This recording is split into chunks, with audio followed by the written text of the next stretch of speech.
Listen up, folks. This is the Music Scene Podcast. I am Dave Kudrak. I've been a little bit under the weather lately, so I apologize for the sound of my voice, but I do feel like I'm finally feeling a little bit more like myself. As I record this, it is January 1st, 2025. I wish everybody a happy new year. 2024 has been a pretty good one. I managed to get this podcast started back in October. Yeah, the feedback has been pretty positive so far, so I'm excited to see what the future holds for the Music Scene Podcast and every artist that is associated with it. Hopefully good things to come. Today, my guest is Will Purdy. He is originally from South Jersey, but currently lives in Florida. I met Will a long time ago. Me and Will go way back. This was a really fun conversation. It was more or less just two guys catching up, talking about music. So I really had a good time catching up with Will and talking music with him like we used to back in the old days when we worked together. Also, Will is actually the reason that I host the open mic at Little E's Tavern every other Sunday. So make sure you listen in for that story. He's got two great performances at the end of the show. So make sure you stick around for those. Friendly reminder, I will be the guest speaker on Monday, January 6th at the Music is Our Hero Monday night meetup and open mic at the Fire on Girard Avenue in Philly. I'm very excited to do that. It's the first time I've had the opportunity to do anything like this, so really looking forward to it and grateful for the folks that invited me. If you're in the Wilmington area, I'll be playing Wilmington Brew Works on Friday, January 3rd. And then, of course, we've got our open mic at Little E's on Sunday, January 5th, starting at 5 p.m. So come on out, have a good time, hang out with some friends, play some music, listen to music, have some food, have some drinks. Let's get 2025 started off right. All right, so without further ado, here is my conversation with Will Purdy. Will, thank you very much for joining me. What's up, man? Hey. Good to see you. Yeah, it's good to see you too. A lot of you probably don't realize or don't know that Will and I go back quite a bit. We first met as banquet servers at Adelphia's in Deptford. Yep. You and I were banquet servers, and we had a good time just hanging out and working all the weddings and Sweet 16 parties. All that stuff. Yeah, but we used to talk music all the time. I was not very much into music, but I did play guitar on a somewhat regular basis. Was not part of a band at the time or did any kind of music stuff at the time. But Will, you were active even back then. I think I remember you being in some kind of cover band. So, well, back around that time, I was playing. I was doing covers at just like open mics. The odd show here and there. I did end up in a cover band. Yeah, we did a few shows like over in Philly, Central Jersey, that kind of stuff. I was in an original band as well. Yep, nice. So cool. So, all right. So just a little bit of kind of the overview of what I know about you, right? Originally from New Jersey. I don't know if it's original, but I met you in New Jersey and now you're in Florida. Yes. And we'll go through all of that stuff. So this is the first podcast where we've got a Florida resident, out-of-state resident on the music scene. So that's pretty exciting. He's originally from Jersey, but he's... So it tracks. Yeah, exactly. Yep. Let's go back to kind of the beginning of your musical journey. Where did it all start for you? All right. So back in 97, I was living in Baltimore at the time. The first 14 years of existence I spent in Baltimore. And in 97, my brother and I were watching, I don't remember if it was VH1 or MTV, back when they actually had music. Yeah. When it was music television, not reality nonsense. I remember I heard this Collective Soul song that had just come out, Precious Declaration. I remember hearing the opening guitar riff for that, and I was thinking, God, that sounds so cool. But like I had always had like this infatuation with listening to music because my parents were big into records, so I'd just like sit there for hours and just listen to vinyl. Kind of come full circle because I have a large vinyl collection now. And my mom happened to have an acoustic guitar that she got when she was about 16, but didn't ever learn anything on it. And then my uncle had given my brother an electric. It was a Harmony H802 electric. Wow, which, you remember the model and everything. Yeah, yeah. I looked it up years later to see, what is this? And of course, it was just absolute cheap nonsense. Oh, okay. You didn't hit the musical instrument lottery by accident? No, I did not. So my brother picked it up, just could not figure it out. So he set it down, and I picked it up. Just started, fiddling with it. Eventually got myself a tuner, so I knew, how it should sound when it's in tune. Yep. Just started figuring things out. The first song that I ever learned to play was Collective Soul's December. Nice. Same chord progression throughout the whole thing, which made it super easy. And, it was like, wow, this is so cool. I can do this. And, it just never really stopped. Were you just playing the song on guitar? Did you try to sing along with it too? I tried to sing, but vocally, as how old was I? As like a 14, 15-year-old kid, It was all over the place, I'm sure. Yes. Like growing up around that time, you had guys like Chris Cornell, Sure. Guys like Kevin Martin from Candlebox, Lane Staley, that like just had these massive voices. Yeah. And, it didn't translate super well in the early days. So where did it go from there when, you're just picking it up and learning? Did you take lessons and stuff like that? No. All the instruments that I play, I am completely self-taught. Wow, that's awesome. I just kind of continued to learn as much as I could, practicing for hours and hours a day. Just like, I'm sure my parents hated it. Because of course the amp would be at full volume in my bedroom while they're trying to watch TV on the other side of the wall. Right. But, they never gave me any crap for it. They never, hey, can you shut that off? Or, right. Or just like stop, like never any of that. That's awesome. That's great. They actually took me to my first recording session in Audubon. Wow. So yeah, that store is no longer there. Okay. This is, I don't know, 25 years ago, if I had to guess. Yeah. That store now, the guy moved the business up to north of Philly. Okay. What was the studio? What was the recording session place? It used to be called Sandalwood Studios. Oh, okay. I recorded a few things there after that with an original band that I was in. Okay. After the fact. Was that your first original band? Yes. Okay. So how did that come about? So in high school, my friend Anthony played bass, and I was kind of beginning guitar, and we're like, yeah, let's make a band. We're like, all right, cool. So we found there was a drummer by the name of April. Not a lot of female drummers. Nice. That we went to school with, and the three of us kind of muddled about for a little while. Yeah. Things fell apart. As they do. They do. And then right around that time, Anthony's brother came back into the scene.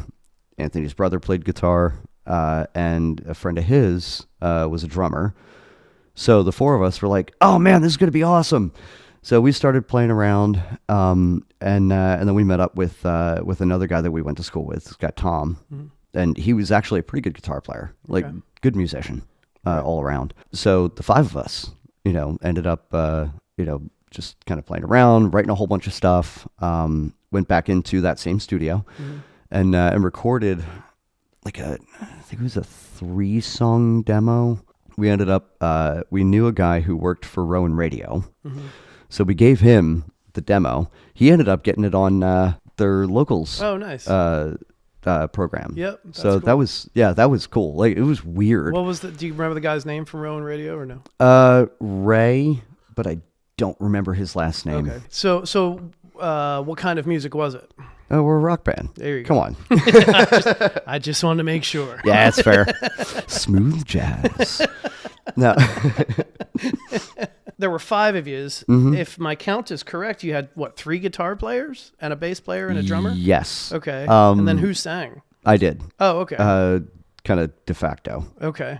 We were asked to play a show down at Rowan, and things, of course, on our end fell apart, as they do. Right, yeah.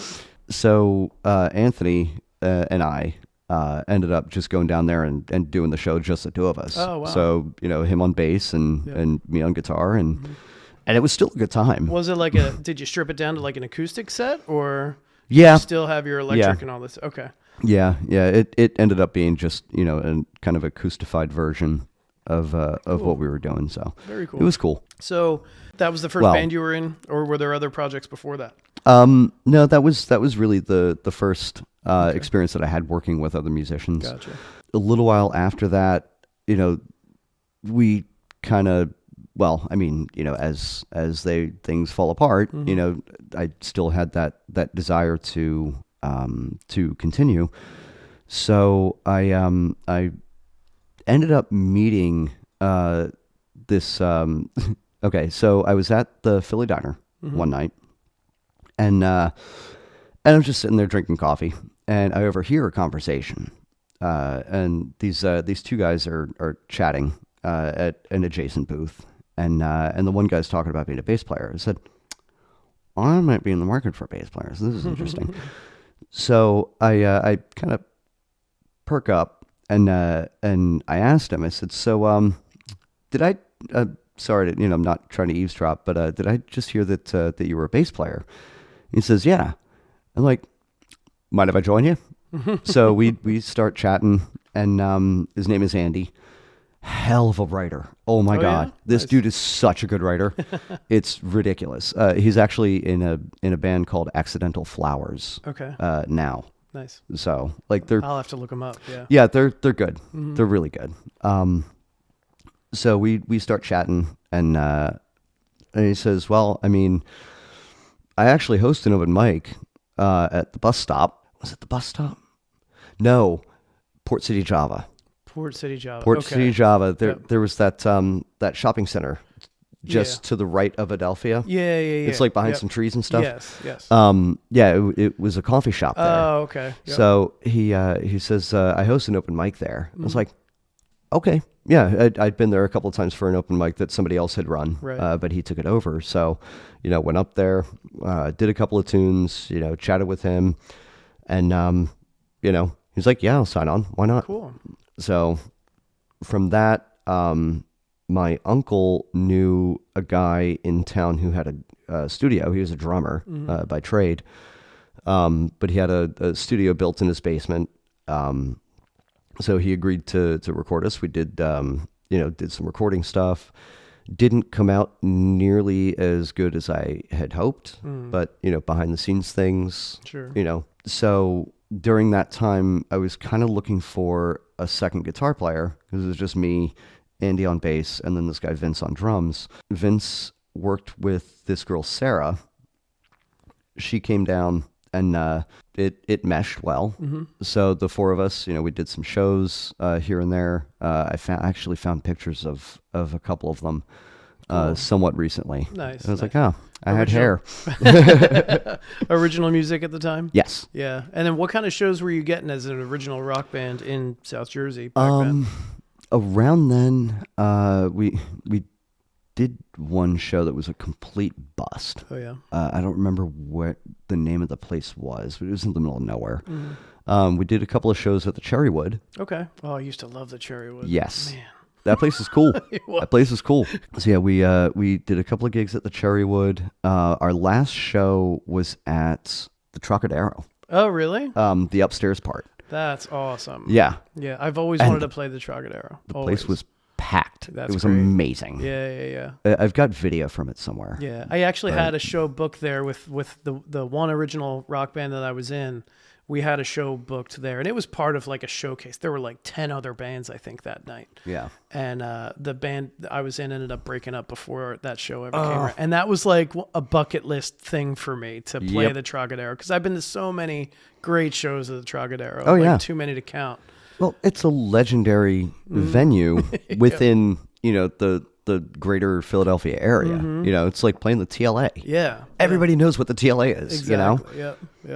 I think Even Flow from Pearl Jam the video was recorded at the Trocadero. Really? I think didn't it was. know that. Yeah, if you look up the Even Flow from Pearl Jam, all the live concert footage, I'm pretty sure, 99% sure that's the Trocadero. I'm definitely going to do that. So how long were you in that band? I mean, did things go well, or was it kind of short-lived? I think it was a little more short-lived than I would have preferred, because I put a lot of energy and money, into that project. What was the name of it, if you don't mind saying? It started out when the original iteration of it, with my schoolmates, was 3-point star. Okay. And then, of course, the logo, came up with the logo, and then somebody pointed out that it looked like the Mercedes-Benz Oh, really? logo. I was like, Dang it. nuts. All right. And we ended up, I ended up changing the name, for the second iteration to Simple Solace. Simple Solace. Okay. Yeah. That's cool. That's a name I haven't thought about in a long time. Was that the band you were in when we met, or no? No, I think the band that I was in when you and I met at Adelphia was Killing Grace. Okay, that name sounds vaguely familiar. Yeah, so that was probably it. Yep. We were a cover band in the area. Yep. Great female vocalist. Just like everybody in that band was fantastic. I will admit, I was definitely the needs improvement mark. Oh, really? In that band, yeah. I mean, I was rhythm guitar and second vocalist, but I didn't have nearly as much experience as these people did. Okay. In doing that. Right. So. Okay. So what kind of gigs did you get as a cover band? Like, compare the original band gigs to the cover band gigs. So how did you handle that, the difference of that? Very different scene. Jesus. I know, right? Very different scene. Yes. I remember our first show, my first show with them, because I'd replaced someone. Oh, okay. Was at Joker's in Philadelphia. It's probably not there still. Because this was, almost 20 years ago. Yeah. And we actually got some decent gigs. Yeah. As a cover band. We were not the top tier groups. Sure. Sure. But we did all right. Yeah. I remember there was a bar up in Central Jersey, I believe, called Savoy's, and we played their last night open. Oh, okay. The place was packed. Nice. Absolutely packed. It was glorious. So you're in a cover band, and I assume you're making some kind of money, and you're having gigs where there's actually people there, right? I'm not trying to talk shit about original acts. Let's be honest. Yeah, I was in an original rock band for maybe 2 years, and the few shows that we played, there was like nobody but just our friends. Right. You know what I mean?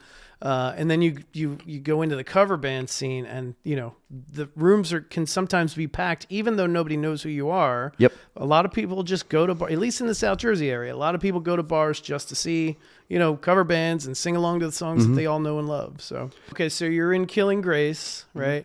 How long were you in that band for?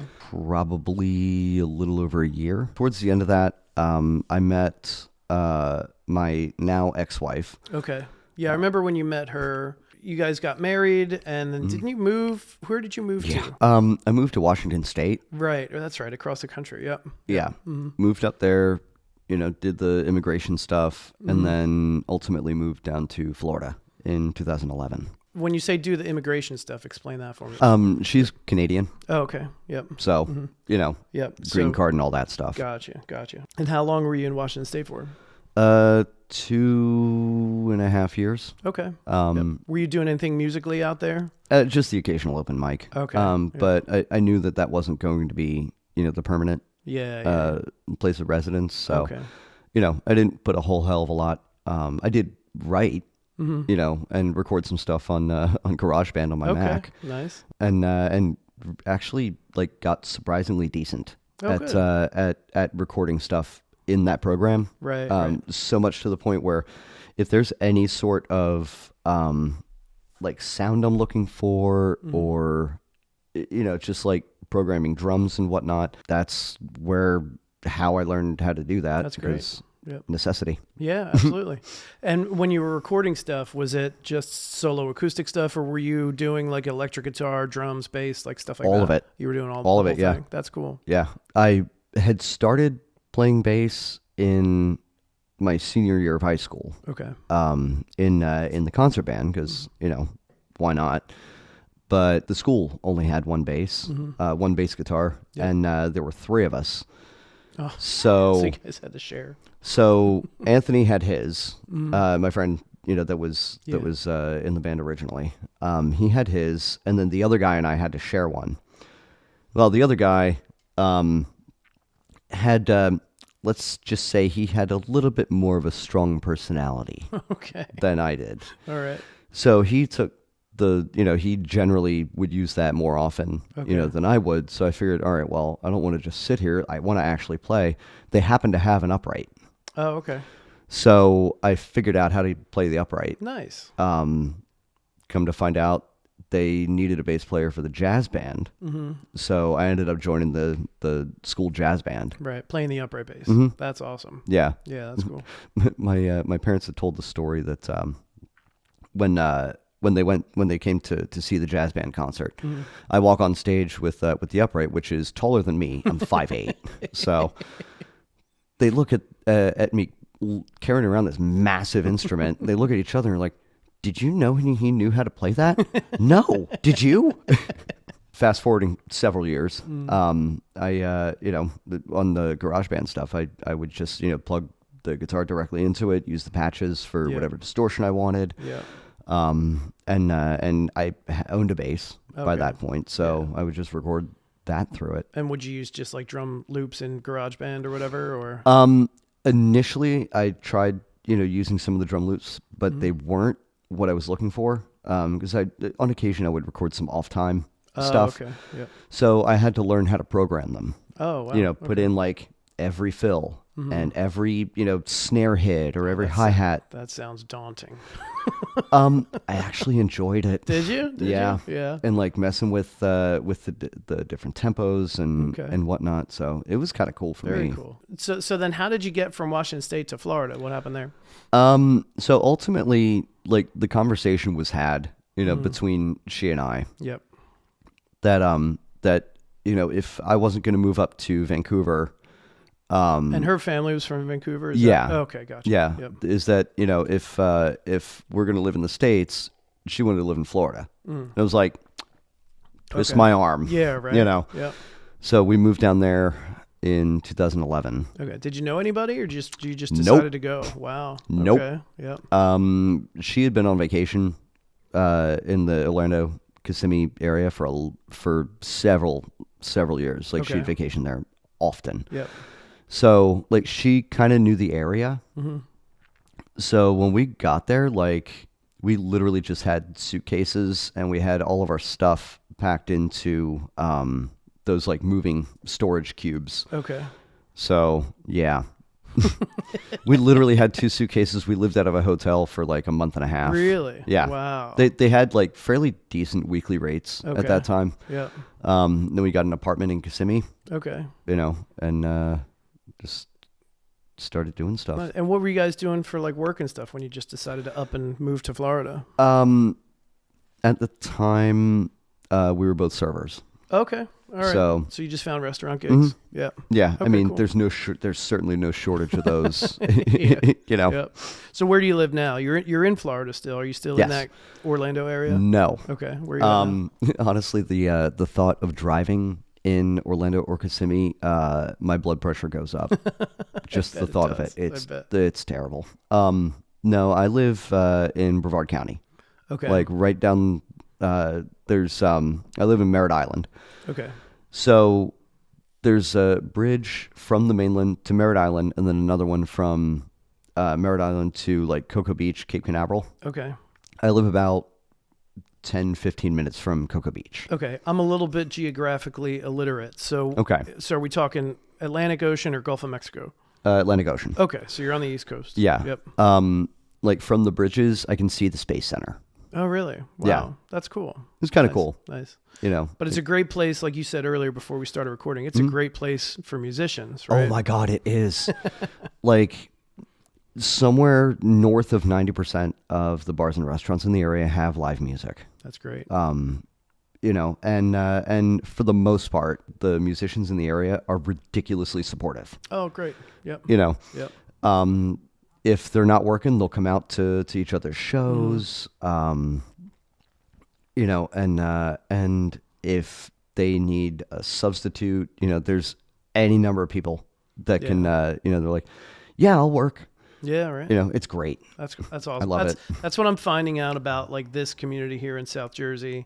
This is the deepest I've ever been in the community, right? Like I was in that band years ago, but we didn't really do much out. Like we didn't really play out. So we didn't get a chance to meet like other bands and stuff like that.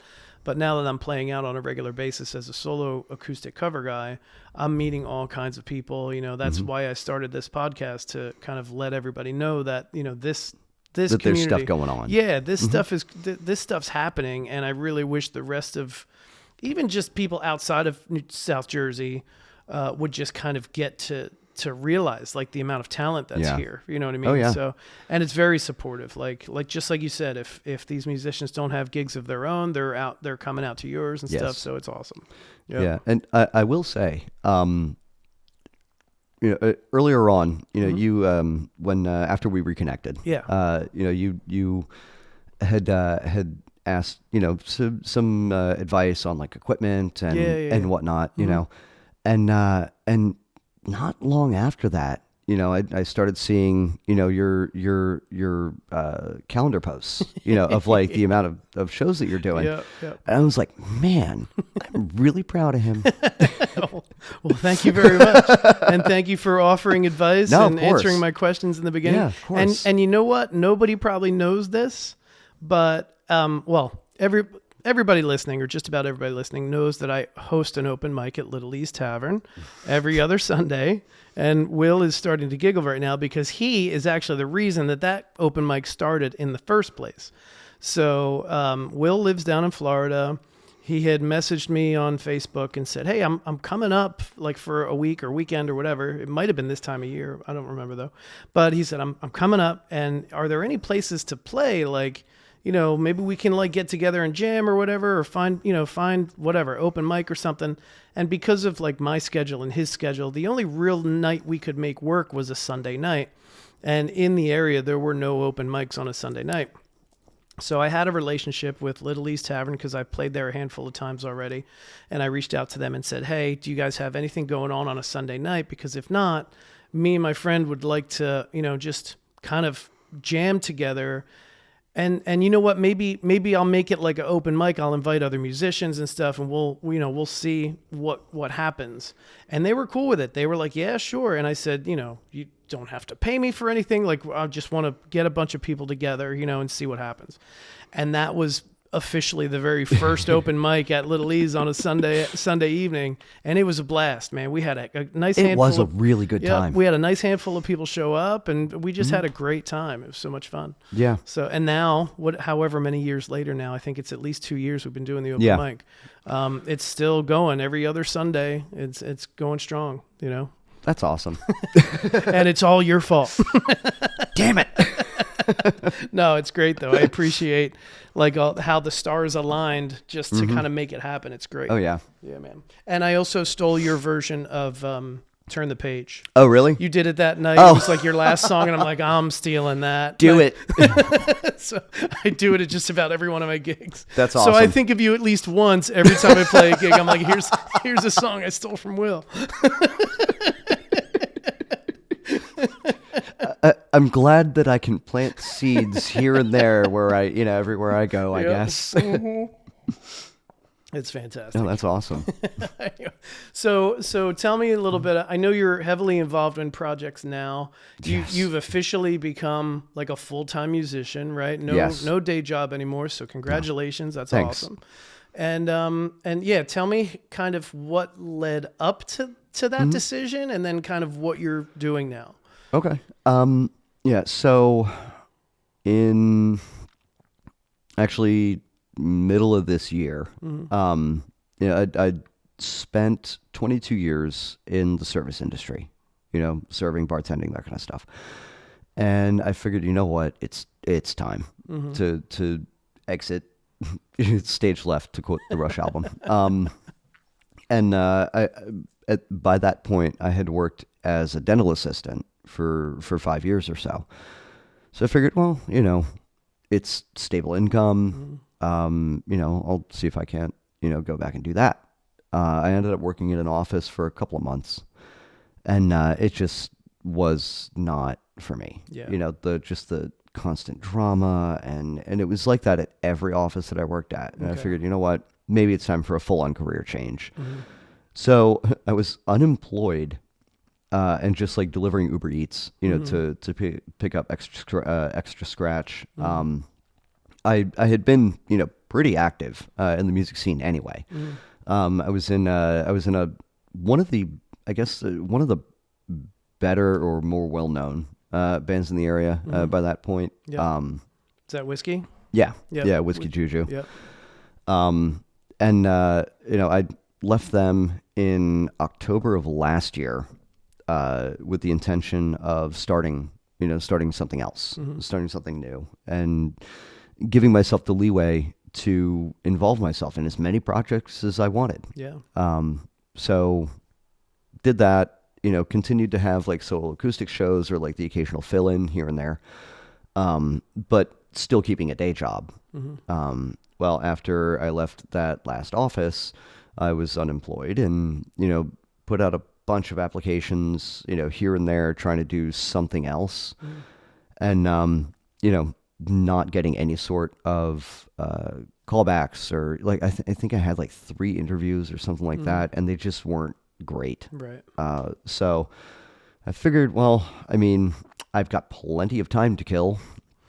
By that point, my divorce had been started. Okay. So I moved out, into my own apartment. First time in probably ever that I actually full on lived alone, as opposed to with, my ex-wife or girlfriends or, my parents when I was younger. Sure. So, I'm living on my own now, and I'm thinking, all right, well, I mean, I need to do something. So, I had a few gigs a month here and there, and delivering food, to kind of make up extra stuff. And I figured, you know what, why don't I actually make a serious go at this? So, came up with a plan, talked to my girlfriend about it, and she's a number person. Okay. So laid everything out, and she said, I think it's a great idea. Nice. I said, really? She's like, yeah, absolutely. Yeah. And I said, I know, it could be a risk. And she says, well, what's the risk? I said, well, I mean, if gigs start to dry up here and there. And she said, okay, then you apply for a job then. Right. Yep. Excellent point. She says, and it's not like you have to make any sort of, what's the word? Investment into it, because you already have everything. Yeah, you've got all the guitars and stuff. Yep. Okay, cool. Yep. That's awesome. Yeah. So, I spent a good amount of time just like hitting venues, trying to get as much work as possible. By that point, I like to call it a variety band that I'm in now. We're called Innuendo.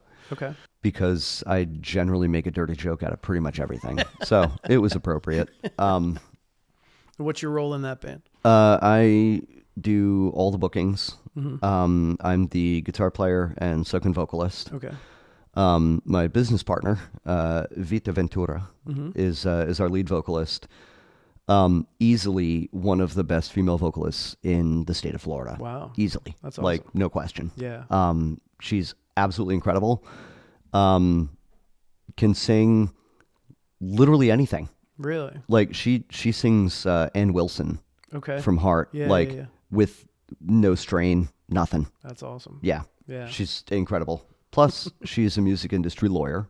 Oh, wow. She worked for EMI for 5 years as an A&R. Nice. Yeah, so she knows all the ins and outs. Yes. That's great. Yeah, the whole that whole business aspect. Yeah, she knows that inside and out. Very cool. So yeah, and then we got my buddy Jack on bass. I've known him for like 10 years plus. We've known each other for a long time, but this is the first time that we actually get to work together, is in this. But I had drafted him as our bass player from, I'm in a Linkin Park tribute as well. Yeah, what's that called? Brain Fart. It's not the name of the band.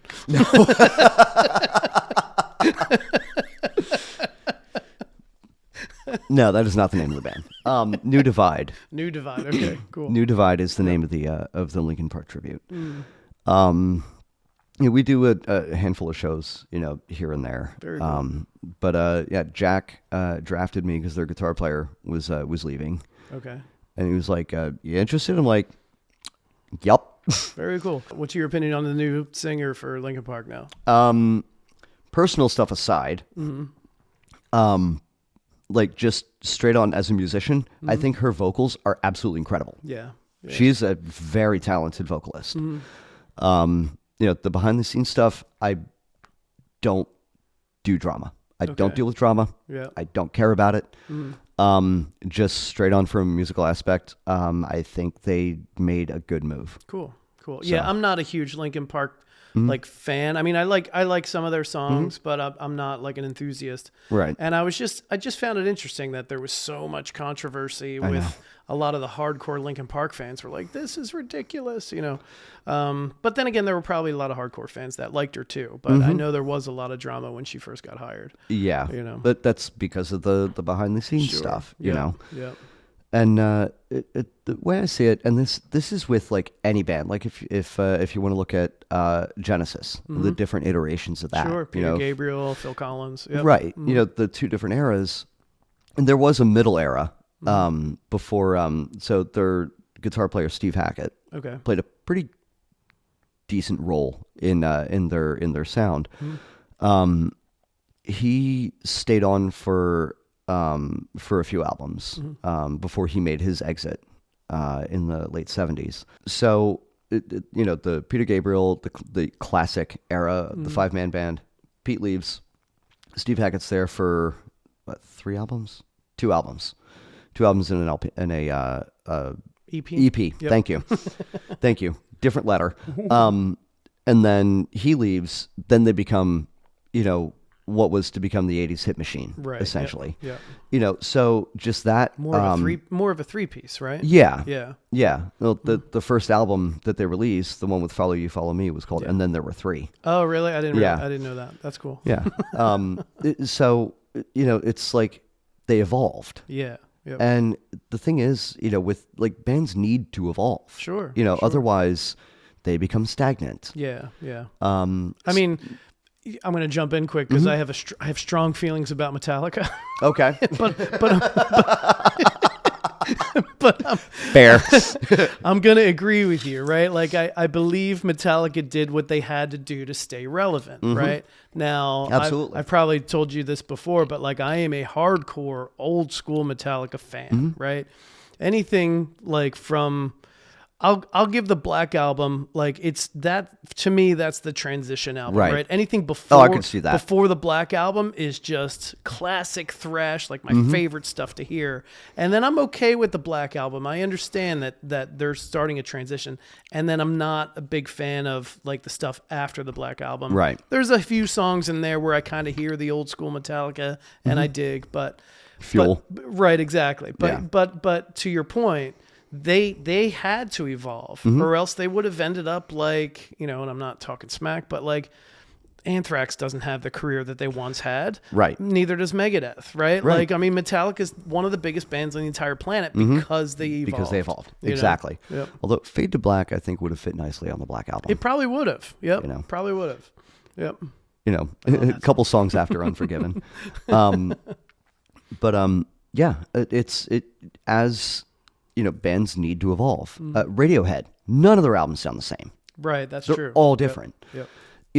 So, but the thing is, for those hardcore fans, that music that they released that you fell in love with, that will always be there. True. Yep. Yep. And if you don't like what they're releasing now, okay.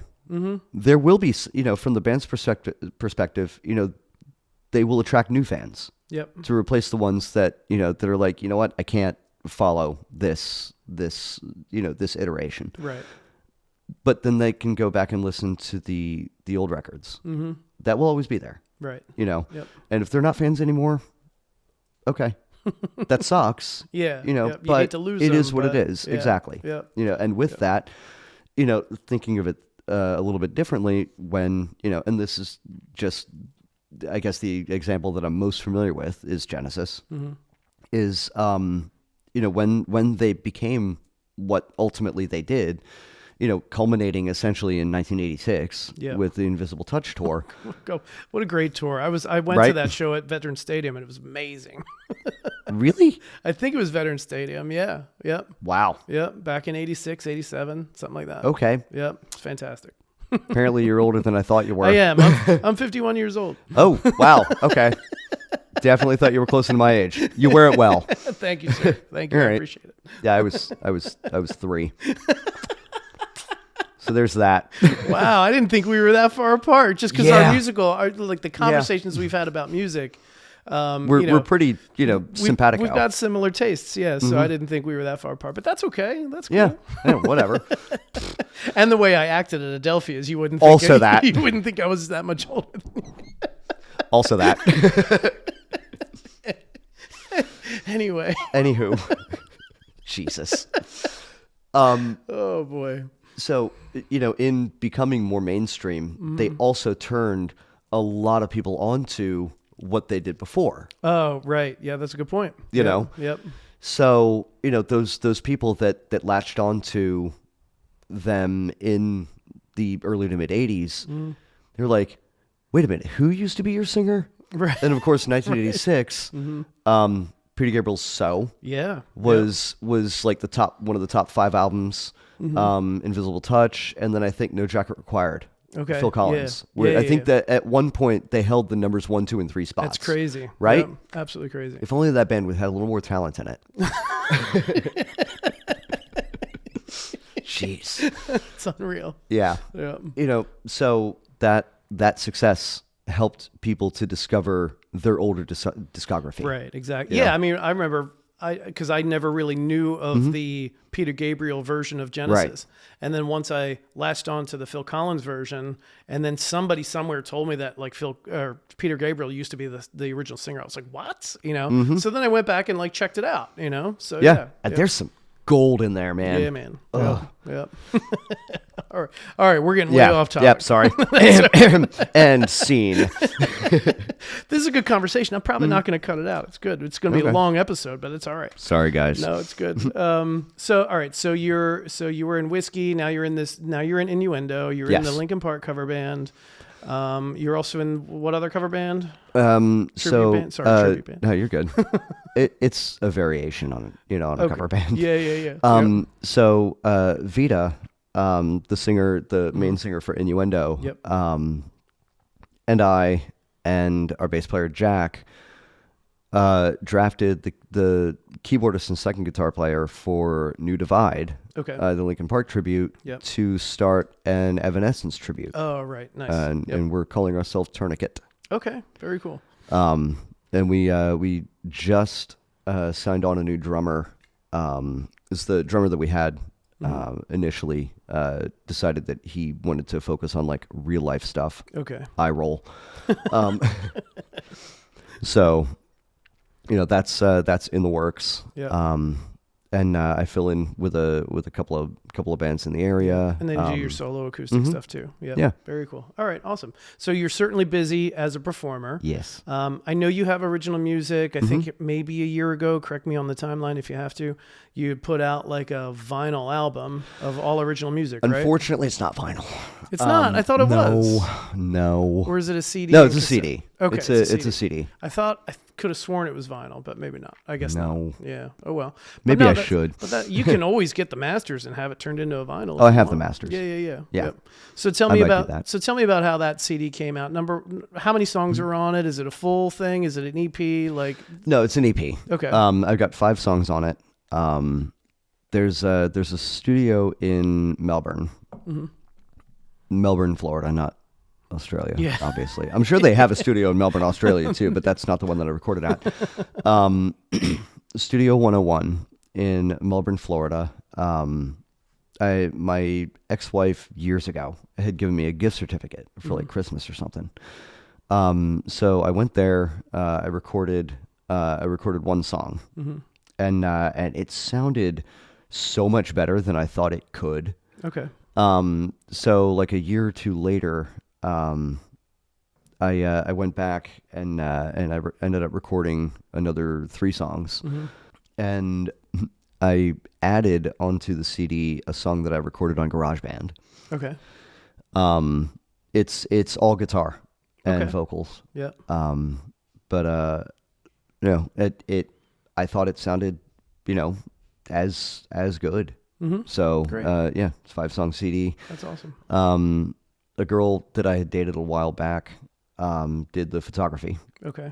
for it. So that's the pictures on that, and sent it off to a company that's based in Orlando, and they pressed it. Yep. And done. I assume it's also available on like for Yes. streaming and stuff like Yeah. that. Yep. It's on iTunes, Apple Music. Okay. Spotify. All that jazz. Okay, cool. How can people find you on those streaming services? What are they? Just Will Purdy? Yeah, my name. Yep. Okay, cool. Yeah, Cool. that's pretty much it. All right. Let's talk a little bit about kind of, and I ask everybody here because I'm so fascinated by it since I try to write my own stuff too. What's your songwriting process look like? So typically the process that I use when I'm trying to write stuff is I like stories. I like imagery. Yep. So when I'm trying to write something, I will try to put myself into that perspective. It's almost like those actors that like become the character. Yeah. Method acting. Yes. I think is what it's called. Yep. That's kind of where I go, because if I can feel whatever the character in that story is feeling, somebody else is going to be able to too. Yep. As far as like melodies and stuff, I'll just kind of like mouth something into the voice recorder on my phone. Yep. And see if I can't find words that fit that feeling within, that makes sense within that melody. Okay. Cool. Does the melody come first when you're writing, or it's totally random? Okay. God, I wish there was a way to, like I'll just sit down and start playing a chord progression, and then just some sort of like ready formula that I could go to, but it's totally random. Okay. And I hate that. And I assume you're just kind of, your writing happens kind of whenever you're inspired, right? Like you don't take time to sit down and say, all right, now I'm going to write a song. I actually did do that last night. Yeah. Oh, did you? Yeah. How'd it go? I got some cool stuff Nice. that I'll probably end up using. Very cool. Actually, maybe tomorrow. Okay. Tomorrow night I'm doing a writing session with my friend Mark. That dude is easily one of the best guitar players I've ever shared the stage Mark with. who? Give him a shout out. Mark Marchetti. Mark Marchetti from Franklinville, you said, right? Yep. Yeah, he so lives there in may be Franklinville. there may be some listeners out there who know who he is. So how do you know him? What's this writing session about? Well, I've known him for 20 years. Okay. Probably. He and I were dating girls that were friends, and that like they went to school together, I think, and my and the girl that I was dating at the time says to me, "Hey, my friend's boyfriend plays guitar. You guys should meet." I was like, "Okay." So we met and we hung out and we got along great. And then life happened. Sure. Everything kind of fell apart, as it does. It's like a theme. and then like we didn't see each other for several years. Yeah. I was working at a grocery store in Brooklawn around that time, and he happened to move to Belmar Park. Okay. And happened to walk in while I was working. Oh wow, that's cool. Yeah. Yeah.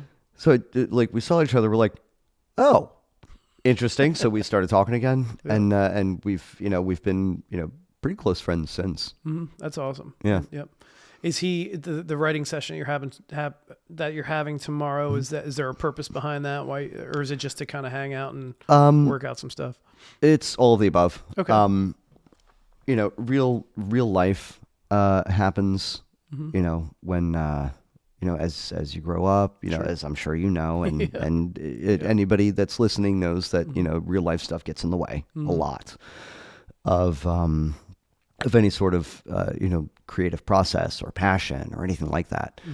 So at various points over the course of our friendship and our respective careers, just the passion to create, not necessarily to do covers, because I mean most people can play covers, Sure, but it takes a fairly unique mindset to really be able to create something. right.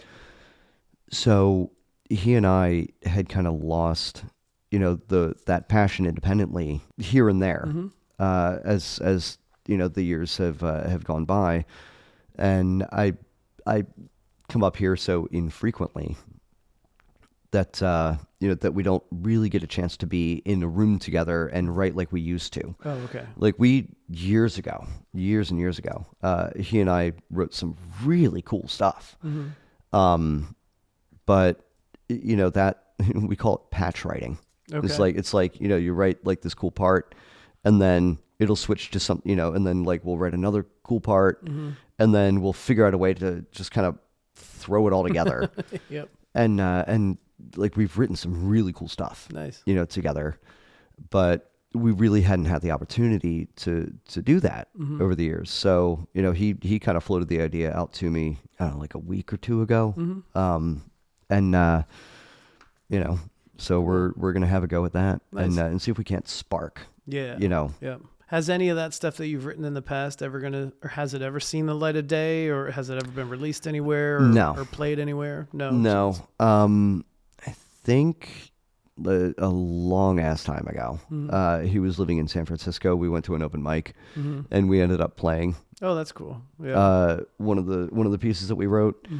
And it's funny that when you mesh so well with people, be it, any sort of relationship, be it like, friends or family or, musicians. Sure.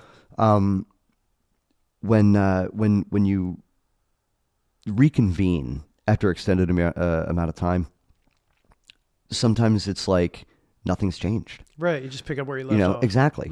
So like he and I hadn't been in the same room together for 10 years. We spoke here and there. But with guitars, like he and I hadn't been in the same room together for a decade.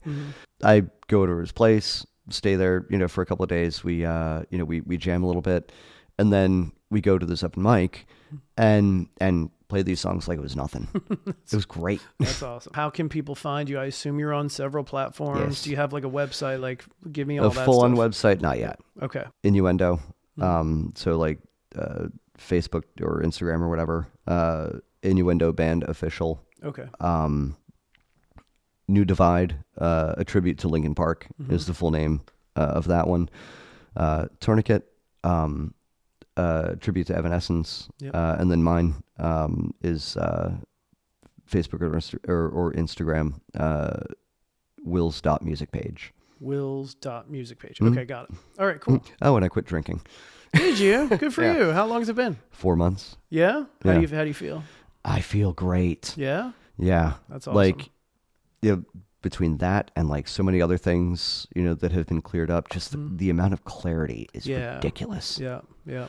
I've cut back quite a bit, like I don't drink at home anymore. I may have one beer or two at the most at a gig or something like that, And yeah, it does kind of, the clouds just kind of dissipate. Yeah. And you can be more creative. You can be more aware. You can be more present. Like it's Yes. pretty crazy. Yep. It is pretty crazy. So good for you, man. That's awesome. Thanks. All right, cool. So normally at the end of the conversations, we do two live performances. Do you have 2 songs in mind that you want to do? I do. Okay. And they're both on the CD, actually. Nice. Okay. Which I brought a copy for you. Oh, awesome. If you are Thank so interested. I would appreciate it. Thank you. Of course. Yeah, man. So the first one is called Change. I wrote it in the first iteration of the original band, long time ago. I very thoroughly enjoy singing it, and it's got some catchy moments, Nice. if I do say so myself. What's it about? Well, it's called Change. I'll let you figure that out. It's about changing stuff. Yeah. Light bulbs, clothes, things like that.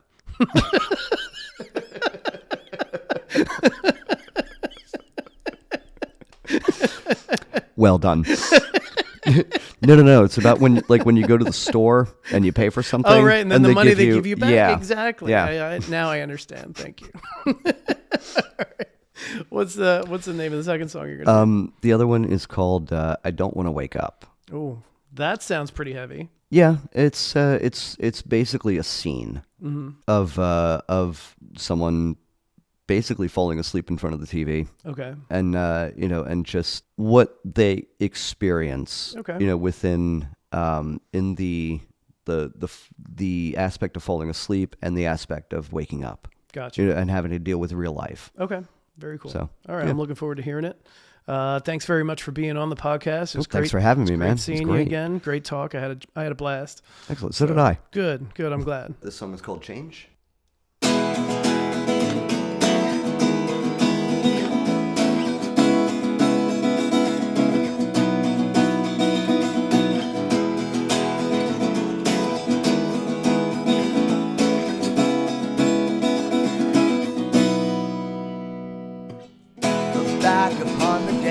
Get back to my home today, it's wasted, yeah.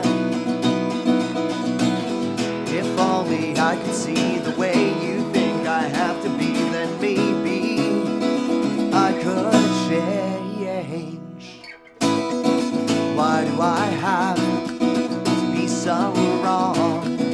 Maybe I have gone too far away from something I had and I held so dear.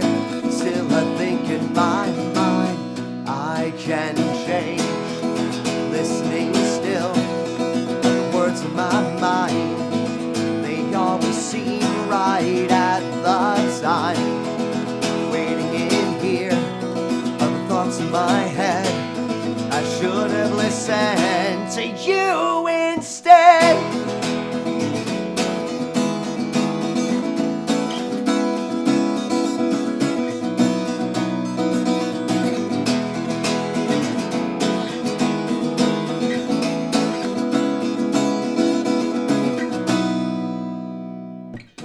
Are you afraid to do the things that everyone thought you do? You're tainted, yeah. Tell me that the day is done, the night is here, gone is the sun. Now maybe I'll understand you. What do you give? Tell me, what do you take? I've already gone too far away from something I had and I held so dear. Still I think in my mind I can change. Listening still, the words in my mind, they always seem right at the time. Waiting in here, the thoughts in my head, I should have listened to you instead.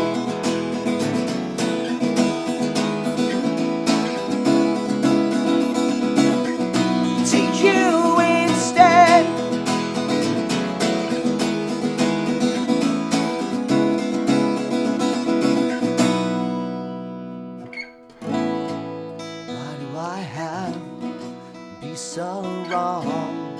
Maybe I have gone too far away from something I had and I held so dear. Still I think in my mind I can change. Listening still of the words in my mind, they always seem right at the time. Reading in here of the thoughts in my head, I should have listened to you instead.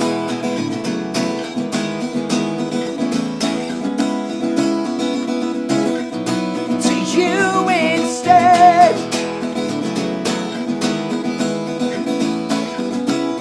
I should have listened. All right. Thanks. Fantastic, brother. Thanks. Awesome. All right. So this song is called I Don't Want to Wake Up.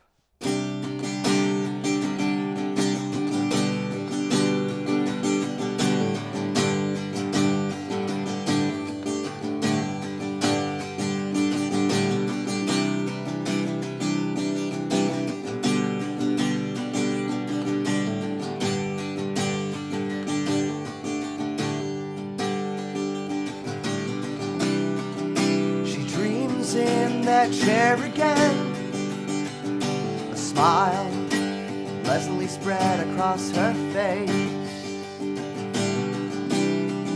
She's dreaming of better days, when her prince charming might whisk her away. I don't want to wake up tonight.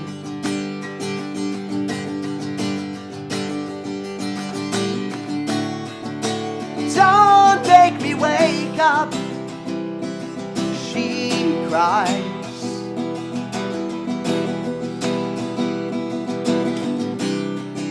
The faint blue glow of the TV sets a backdrop reflected off her face. The constant flow of pictures and words into her head.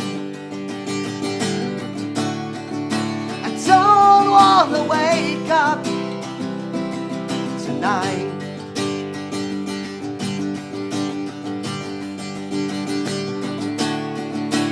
Don't make me wake up, she cries.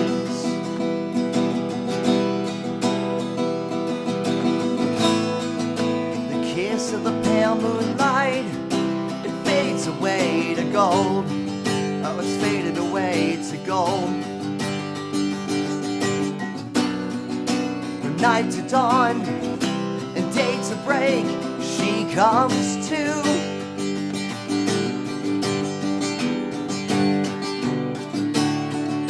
I don't want to wake up tonight.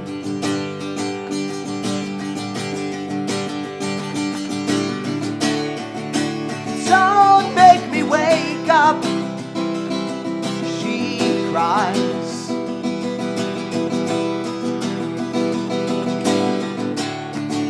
I don't want to wake up tonight. Oh, not tonight, no. Don't make me wake up, she cries.